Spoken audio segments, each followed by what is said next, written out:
Hello everyone, welcome back to our channel. In today's video, I will show you how to add attachments column in SharePoint Online list.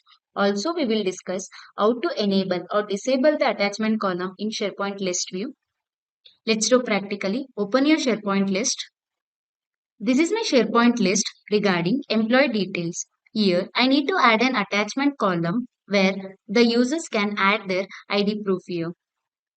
But in the plus new form, we can find the attachment column, but not in the list view. See, we cannot find any attachment column here.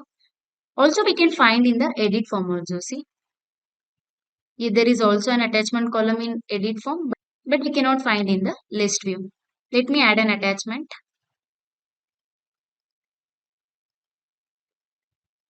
Let me see how it represents now. See, I added an attachment for this employee ID one, but it is not displaying its attachment. So, let me show you how to display the attachment column. Click on the any column name. Expand column setting, choose show right columns. Now select the attachments column, then click on the apply button. See, now it is displaying the attachment. There is another way to display the attachment column. First I will disable this show right columns. I'll hide this column. The another way is expand the all items. Click on the edit current view and choose the attachment column. Then click on the OK button. See, again it is displaying the attachment column. Sometimes if we don't want to display this attachment column in the plus new form and also in the edit form, we can also disable it.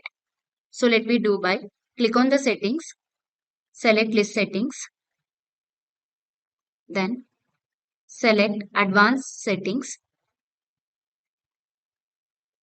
then in the attachment, disable it. In the attachment section, in the advanced settings, scroll down, in the attachments, disable it, then click on the OK button. Yes, click on OK. Now it is displaying. Now it disabled the attachment column. Let me navigate to the list again. See, it is disabled the attachment column when I click. So when I click on this plus new button, we cannot find the attachment column in the new form, and also in the edit form also we cannot find the attachment column. This is how we can add an attachment column to the SharePoint list, and also we can disable the attachment column in edit form and new form also. I hope you guys like this video. Thank you for watching. Please subscribe to our channel to get free video tutorials on SharePoint Online, Power Apps, Power Automate and Power BI. Thank you.